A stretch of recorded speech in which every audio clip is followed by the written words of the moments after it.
Hi friends, ఈరోజు మనం ఒక ఈసీ ఫామ్లో అయితే ఉన్నాము. ఇక్కడ ఈసీ ఫామ్లో A to Z మేనేజ్మెంట్ గురించి ఏ విధంగా వీళ్ళైతే చేస్తున్నారు, మేనేజ్మెంట్ ఏ విధంగా ఉంది, టెంపరేచర్ ఏ విధంగా ఇస్తున్నారు, దీనికి అయ్యే ఖర్చు ఎంత, లేబర్ ఎట్లా, బ్రూడింగ్ విధానం ఏ విధంగా అయితే మెయింటైన్ చేస్తున్నారు, ఇలా ప్రతిదీ మనం తెలుసుకునే ప్రయత్నం అయితే చేద్దాం.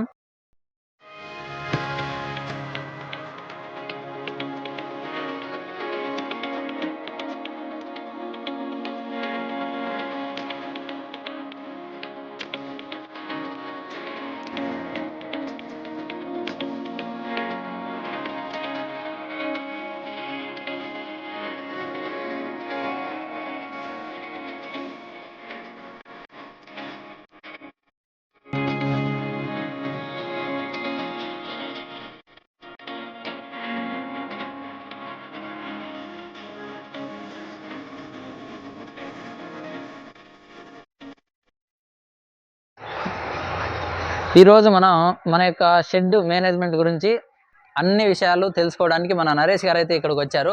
అతను అడిగిన ప్రశ్నలన్నింటికి కరెక్ట్గా సమాధానాలు అయితే ఇస్తున్నాం. వీడియో చివరి వరకు చూడండి, మీకు కూడా నాలెడ్జ్ అనేది గెయిన్ అవ్వడం అయితే జరుగుతుంది. హాయ్ సార్, ఈ షెడ్కి ఎంత భూమి ఉండాలి, ఎంత ఖర్చు అవుతుంది? మన ఈసీ షెడ్కి వచ్చేసి ఒక షెడ్ కెపాసిటీ 350 × 46 అండి. Okay sir. తూర్పు పడమర వైపు 350 ఫీట్స్ ఉండాలి. విడ్త్ వచ్చేసి 45 ఫీట్స్ ఉంటే సరిపోతుంది మన షెడ్కి.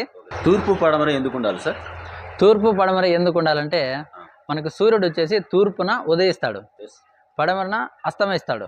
కాబట్టి తూర్పున ఉదయించి పడమర అస్తమించినప్పుడు మనకి ఆ టెంపరేచర్ అనేది, సూర్య కిరణాలు అనేది షెడ్ పైన భాగంలో మాత్రమే పడడం జరుగుతుంది. సైడ్ వాల్కి పడడం వల్ల మన యొక్క టెంపరేచర్ అనేది మిస్ మ్యాచ్ అయితే జరుగుతుంది. ఆ పైన వచ్చి పైన రావడం వల్ల మనం ఏఎస్డబ్ల్యూ షీట్ కానీ, లోపల రాకులు కానీ, మరి పైన ఒక షీట్ కానీ వేయడం వల్ల ఆ టెంపరేచర్ని తట్టుకునే శక్తి దానికైతే ఉంటుంది. వాల్స్కి అనేది ఉండదు.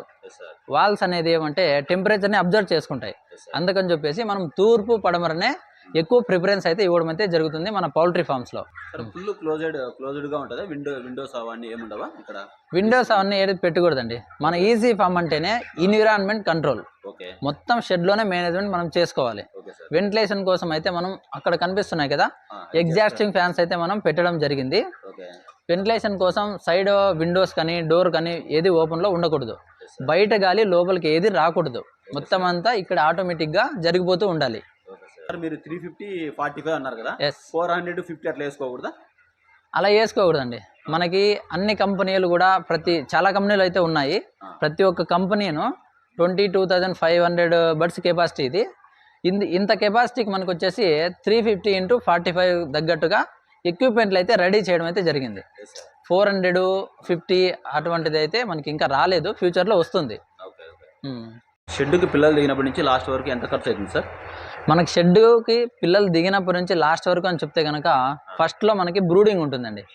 బ్రూడింగ్లో ఒక 4 ఆటోమేటిక్ డీజిల్ బ్రూడర్లు అయితే మనం పెడతాం.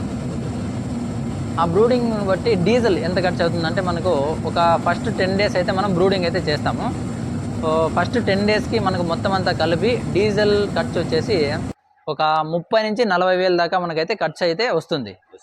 నెక్స్ట్ లేబర్ ఖర్చు వచ్చేసి ఒక 2 లేబర్స్ ఉంటారు, వారికి వచ్చేసి 45 నుండి 50,000 వరకు అదొక ఖర్చు.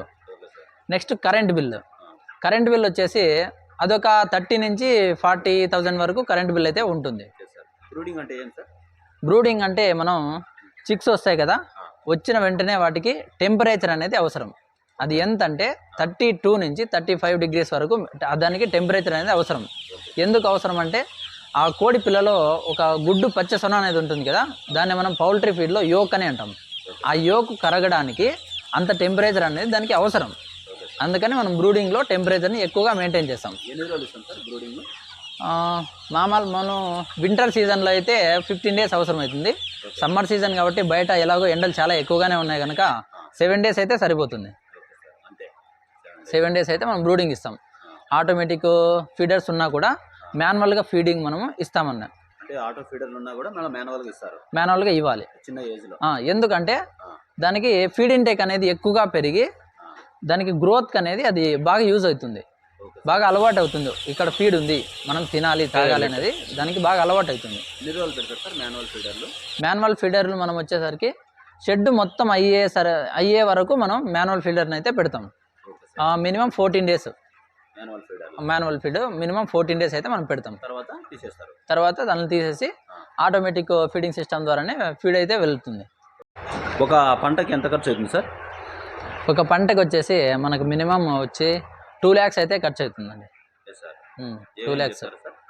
అది మనకి పొట్టుకు కానీ ఇప్పుడు మనకి 25,000 కెపాసిటీ పిల్లలు ఇవి. దీనికి వచ్చేసి 7 టన్ అంటే 7 టన్నుల వరకు వరి పొట్టు అవసరం అవుతుంది.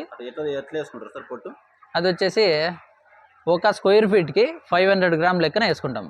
దాదాపుగా మన షెడ్ మొత్తానికి 7 టన్నులు అవుతుంది. ఆ 7 టన్నులకి అయ్యే ఖర్చు వచ్చేసి దాదాపు రేటుని బట్టి ఉంటుంది. 40,000, 50,000, 60,000 అలా కాలాన్ని బట్టి అది కూడా రేటు మారుతూ ఉంటుంది. ఆ విధంగా పొట్టుకి ఒక 50,000, కరెంటు బిల్లు, లేబర్ ఖర్చు, మెడిసిన్ బయట మెడిసిన్ అది ఇది అని చెప్పి ఒక 30,000, 40,000 ఇలా మొత్తం యావరేజ్గా 2 lakhs అయితే ఖర్చు అవుతుంది బ్యాచ్ మొత్తానికి. బ్యాచ్ అంతా అయిపోయాక బ్యాచ్కి ఎంత మిగులుతుంది సార్? బ్యాచ్ అంతా అయిపోయేసరికి మనకు యావరేజ్గా 2.5 లక్షల నుంచి 3 లక్షలు మిగులుతుందండి. ఖర్చు అంతా మొత్తం పోగా 2.5 లక్ష అయితే మిగలడం గ్యారంటీ ఒక బ్యాచ్కి. సంవత్సరానికి ఎన్ని బ్యాచ్లు ఇస్తారు సార్? సంవత్సరానికి ఇప్పుడు మనకు వచ్చేసి ఇది యాక్చువల్గా సెకండ్ బ్యాచ్ అంటే రెండో బ్యాచ్. సంవత్సరానికి వచ్చేసి 6 బ్యాచ్లు ఇస్తామని మన కంపెనీ వాళ్ళు అయితే చెప్పడం జరిగింది. ఇంకా సంవత్సరం జరగలేదు. కరెక్ట్గా ఆన్ టైంకి అయితే చిక్స్ ప్లేస్మెంట్ కానీ లిఫ్టింగ్ కానీ ఇప్పుడు అయితే ఏం ఇబ్బంది లేకుండా జరుగుతూ ఉంది. 7 కానీ ఇస్తారా సంవత్సరానికి? 6 మనకి బ్యాచ్కి మినిమం 15 డేస్ అనేది గ్యాప్ డేస్ అనేది అవసరం. అది క్లీనింగ్ టైంకి 15 డేస్ మినిమం ఉండాలి. షెడ్ మొత్తానికి ఎంత ఖర్చు అవుతుంది సార్? షెడ్ మొత్తానికి మనకి ఏ ఖర్చు వచ్చేసి యావరేజ్గా 1.2 crore అయితే అవడం జరుగుతుంది. అది ఎందుకంటే మనకి పైన టెంపరేచర్ని కంట్రోల్ చేసే రాకుల్ సిస్టమ్ కానీ, JSW షీట్స్ కానీ, కింద స్లాబ్ కానీ, ఫ్లోర్ కానీ, సైడ్ వాల్స్, మనకి మొత్తం కన్స్ట్రక్షన్ A to Z 1,20 లక్షలు అయితే అవ్వడం జరుగుతుంది. దాని నుంచి ఏమైనా తగ్గించుకోవడానికి ఏం కాదా? దాని నుంచి తగ్గించుకోవాలంటే ఉంది. ఈసీ షెడ్ దాదాపుగా 2 రకాలుగా కట్టుకోవచ్చు. ఒకటి స్టాండర్డ్ షెడ్, ఈ విధంగా ఉంటుంది. స్టాండర్డ్ షెడ్ అంటే ప్రతిదీ ఏ విషయంలో కానీ కాంప్రమైజ్ ఉండదు. యాజ్ ఇట్ ఈజ్ ఎలా ఉండాలో అలానే కట్టుకుంటారు. ఫీడ్ అంతా మిషన్ ద్వారా వస్తుందా? ఫీడ్ అంతా మిషనరీ అండి. ఇది ఆటోమేటిక్ సిస్టమ్. ఇది కొంచెం తర్వాత మాట్లాడుకుందాము, ఎక్స్ప్లెయిన్ చేస్తాను చూపించి, ఓకేనా. రెండవది ఏమంటే కొంచెం సైడ్ వాల్స్ లేకుండా మెస్ వేసుకొని కొంతమంది ఫార్మర్స్ ఆ మెస్కి టార్బల్ బట్ట యూజ్ చేసి ఆ విధంగా ఖర్చు తగ్గించుకుంటూ ఉంటారు. పైన JSW షీట్ కాకుండా సిమెంట్ షీట్లు వేసుకొని అక్కడ కూడా పట్టు వేసుకొని ఆ విధంగా మెయింటైన్ చేసుకుంటుంటారు. అలా కట్టినట్లయితే కనుక మనకి 60 నుంచి 80 lakhsలో కంప్లీట్ అవుతుంది. ఇది వచ్చేసి సేమ్ కెపాసిటీ. ఇది వచ్చేసి మనకి 1,20 లక్షల షెడ్. సార్ మీకు షెడ్ పైన పెట్టిన ఖర్చు రికవరీ కావాలంటే ఎన్ని రోజులు టైం పడుతుంది సార్? మనకి షెడ్ పైన పెట్టిన ఖర్చు రికవరీ కావడానికి చూసుకున్నట్లయితే ఒక బ్యాచ్కి మనకి 2 నుంచి 3 లక్షలు మిగులుతుంది. ఆ విధంగా చూసుకున్నట్లయితే 4 to 5 years అయితే అవసరమవుతుందండి. 4 to 5 years అయితే మనకి పెట్టున్న ఖర్చు రికవరీ అవుతుంది. ఆ తర్వాత మనకి మిగులుతుంది అనమాట. సార్ మీరు షెడ్ వేసేవారికి మీరు ఇచ్చే సలహా? షెడ్ వేసేవారికి మా సలహా ఏంటంటే చాలామంది ఫార్మర్స్ మాకు 8 లక్షలు మిగులుతుంది, 10 లక్షలు మిగులుతుంది అని చెప్తూ ఉంటారు. అది మొత్తం కలుపుకొని చెప్తూ ఉంటారు వాళ్ళు. మనకి 2 లక్షల ఖర్చు తీసేసి ఎంతైతే అమౌంట్ మిగులుతుందో అది చెప్పడం లేదు ఎవరు. మనకి యావరేజ్గా 3 lakhs మిగిలినప్పుడు మనకు వచ్చేసి ఇంకో విషయం ఏమంటే వారికి సలహా ఏమంటే ఓనర్ అక్కడే ఉండాలి. అంటే ఫార్మరు అక్కడే దగ్గరుండి పని చేయించాలి. ఆయన దగ్గర లేకుండా ఎక్కడో వేరే చోట ఉండి ఏదో ఫామ్ పెట్టేసాము మేనేజ్మెంట్ అదంతా కదా అయిపోతుంది, లేబర్స్ ఉన్నారు, ఇలా ఉంటే కనుక వచ్చే అమౌంట్ కూడా రాదండి. పూర్తిగా లాస్ అయితే జరుగుతుంది.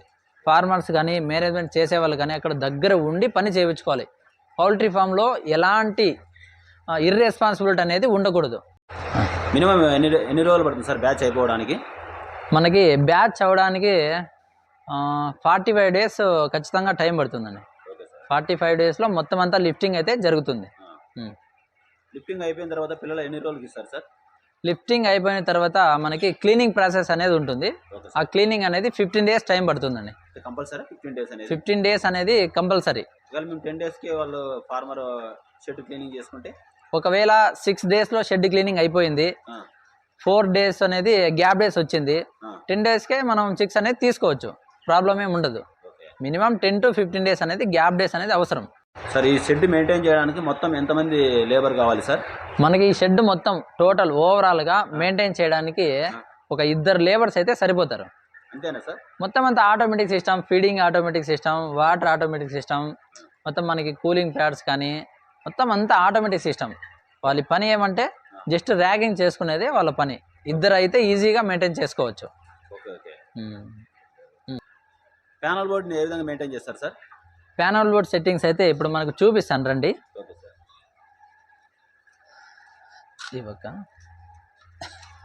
ఇది వచ్చేసి మనకి panel board. Panel board set temperature వచ్చేసి 24 ఉంది. మనకి యావరేజ్ టెంపరేచర్ వచ్చేసి 27 ఉంది. ఇది మనకి 4th వీక్ కాబట్టి 4 degree 3 degree వేరియేషన్ అనేది ఉండొచ్చు, ఇబ్బంది అయితే ఏం లేదు. ఓకేనా? నెక్స్ట్ మనకి ఏజ్ వచ్చేసి ఏజ్ 30. ఇది అవుట్ టెంపరేచర్ 1 యొక్క టెంపరేచర్ ఎంత ఉంది, టెంపరేచర్ 2 టెంపరేచర్ ఎంత ఉంది, అవుట్ టెంపరేచర్ ఎంత ఉంది, హ్యూమిడిటీ అనేది ఎంత ఉంది, ఇదన్నీ ఇక్కడే చూపిస్తాయండి. నెక్స్ట్ ఇంకొకటి ఏమంటే హ్యూమిడిటీ లెవెల్స్ అనేది 75 ఉంది కదా, ఇది 75 పైన పోగానే మనకి ఫ్యాన్స్ అయితే ఆన్ అవ్వడం అయితే జరుగుతుంది. ఇప్పుడు మనకి ప్రెజెంట్ లెవెల్ వచ్చేసి లెవెల్ 10లో పోతుంది కనుక మొత్తం 10 ఫ్యాన్లు ఆన్ అవ్వడం అయితే జరుగుతాయి అన్నమాట. ఓకేనా? మెడిసిన్ ట్యాంక్ ఎలా మెయింటైన్ చేస్తారు సార్? ఈ మెడిసిన్ ట్యాంక్ అనేది మనకి లోపల ఇక్కడ చూడు, ఇది వచ్చేసి 500 లీటర్ ట్యాంక్ అండి. ఇది వచ్చేసి మనం డే టైంలో బయట ఎండ ఎక్కువగా ఉంటుంది కాబట్టి లోపల అయితే దీన్ని మెయింటైన్ చేసుకుంటాము. ఈ 500 లీటర్ ట్యాంక్ అనేది మనకి 2 అవర్స్కి ఒకసారి ఖాళీ అయితే అవుతుంది. నెక్స్ట్ మనకు ఒక రోజుకి ఎన్ని లీటర్లు నీళ్ళు తాగుతాయంటే కోళ్ళు వచ్చేసి ఫస్ట్లో పిల్లలు దిగినప్పుడైతే మనకి ఒక 1000 లీటర్ వరకు వాటర్ కన్జంప్షన్ అనేది ఉంటుంది. నెక్స్ట్ ఏజ్ పెరిగే కొద్దీ వాటర్ ఇంటేక్ కూడా పెరుగుతూ ఉంటుంది. ఇలా 30 డే 35 డే ఈ ఏజ్లో ఉంటుంది కదా, ఈ ఏజ్లో వచ్చేసి మనకి 6000 నుంచి 9000 వరకు వాటర్ ఇంటేక్ అనేది ఉంటుంది per day. Okay sir. Current management ఎలా చేస్తారు సార్? ఒకవేళ కరెంట్ పోతే పరిస్థితి ఏం సార్? కరెంట్ మేనేజ్మెంట్ అనేది మనకి ఈజీ ఫామ్లో 3 ఫేజ్ కరెంట్ అయితే అవసరం ఉంటుందండి. Okay sir. ఒకవేళ ఒకనొక సమయంలో కరెంట్ పోయినప్పుడు బ్యాకప్ జనరేటర్ అనేది చాలా మ్యాండేటరీ. బ్యాకప్ జనరేటర్ ఉంటే కరెంట్ పోయినప్పుడు ఆటోమేటిక్గా జనరేటర్ అయితే ఆన్ అవ్వడం జరుగుతుంది. అది ఒకవేళ ఆన్ కాకపోతే కోల్ అనేది మార్టాలిటీ రూపంలో మనకి కనిపిస్తాయి. అందుకని 3 ఫేజ్ కరెంటు ఉండాలి, బ్యాకప్ జనరేటర్ అనేది చాలా చాలా ఇంపార్టెంట్ మన ఈసీ షెడ్కి. సింగిల్ ఫేజ్తో కరెంట్ రన్ కాదు సార్? సింగిల్ ఫేజ్తో అనేది చాలా 100% రిస్క్ అని మనం చెప్పవచ్చు. సింగిల్ ఫేజ్తో ఉన్నప్పుడు ఇంత లోడ్ అనేది అది తీసుకోదు. 3 ఫేజ్ అంటే 3 ఫేజ్ మాత్రమే ఈసీ షెడ్. ఈ కెపాసిటీ 25,000 అంటే 22,500 కెపాసిటీకి 3 ఫేజ్ అనేది ఖచ్చితంగా ఉండాలి కరెంట్ అనేది. ఇంకొకటి మనం వాటర్ గురించి మాట్లాడుకున్నప్పుడు ఒక విషయం అయితే మనం మర్చిపోయాము. ఈ వాటర్ ట్యాంక్లో మెడిసిన్స్ వచ్చేసి ఇట్లా కంపెనీ, మనం ఏ కంపెనీతో అయితే టైఅప్ అయి ఉంటామో ఆ కంపెనీ వచ్చేసి మనకి మెడిసిన్స్ అయితే ప్రొవైడ్ చేస్తుంది. అది ఎందుకంటే ఒకటి యాసిడ్, ఇంకొకటి ట్యాబ్లెట్, క్లోరిన్ ట్యాబ్లెట్స్ కానీ యాసిడ్ ల్యాక్స్ కానీ ఈ విధంగా ఇస్తూ ఉంటారు. అవి యూజ్ చేయడం వల్ల వాటర్లో ఉన్న pH లెవెల్స్ను తగ్గించి ప్లెయిన్ వాటర్ అంటే క్లీన్ వాటర్ని మనకు కోళ్ళకు వెళ్ళడానికి సహాయం అయితే అవుతుంది. ఈ pH వాల్యూస్ అనేది తగ్గినప్పుడు ఏం జరుగుతుందంటే pH వాల్యూ వచ్చేసి నార్మల్గా 5.5 to 6.5 అనేది ఉండాలి మన ఈసీ పౌల్ట్రీ ఫామ్కి. పౌల్ట్రీలో కోళ్ళు వాటర్ ఇంటేక్ జరగడానికి 5.5 to 6.5 ఉండాలి. మన రా వాటర్ అంటే బోర్ వాటర్లో ఆ విధమైన pH వాల్యూ అనేది ఉండదు. ఆ pH వాల్యూను తగ్గించుకునే దానికి మనం ఈ విధంగా వాటర్ శానిటైజేషన్ యూజ్ చేస్తాం. వాటర్ శానిటైజర్లో యూజ్ చేసి pH వాల్యూను తగ్గించడం వల్ల మనకి యూజ్ ఏంటప్ప అంటే pH వాల్యూ తగ్గితే డైజెషన్ సిస్టమ్ అనేది బాగుంటుంది కోడికి. ఇంకొకటి ఏమంటే వాటర్ ఇంటేక్ బాగుంటుంది, గ్రోత్కి చాలా సపోర్టివ్గా ఉంటుంది. ఇది చూసుకున్నట్లయితే మనకు ఫీడ్ రూమ్ అండి. ఈ మన కంపెనీ వచ్చేసి ఇట్లా ఫీడ్ బ్యాగ్లను అయితే ప్రొవైడ్ చేస్తుంది. ఇది సైలో సిస్టమ్ అనమాట. సైలో ఇది మనం ఇక్కడ ఫీడ్ బ్యాగ్ ఓపెన్ చేసి ఇందులో వేయగానే అక్కడ మోటార్ అనేది ఉంటుంది. ఆ మోటార్ అనేది ఆన్ చేస్తే ఆటోమేటిక్గా ఇక్కడ నుంచి బయట సైలో ఉంది, ఆ సైలోలోకి ఫీడ్ అయితే వెళ్తుంది అనమాట. ఇది వచ్చేసి మనకి సైలో అండి. Yes sir. అక్కడ మనం ఫీడ్ వేయగానే ఈ పైప్ ద్వారా ఇక్కడ సైలోలో అయితే ఫీడ్ స్టోరేజ్ అయితే అవ్వడం జరుగుతూ ఉంటుంది. ఎంత సార్, ఎంత కెపాసిటీ ఉంది, ఎన్ని బ్యాగులు పడుతుంది? ఇది వచ్చేసి ఒక 55 బ్యాగుల వరకు మనకి పడుతుంది అనమాట. ఒక బ్యాగ్ వచ్చేసి 60 kgs ఉంటుంది. Okay sir. ఇక్కడ ఆ సైలో నుండి మనం ఫీడ్ ఆన్ చేసుకున్నట్లయితే ఈ పైప్ ద్వారా ఈ బిన్నుల్లోకి అయితే ఫీడ్ వస్తుంది అనమాట. ఈ బిన్నులు నిండగానే అక్కడ సెన్సార్ ఉంటుంది.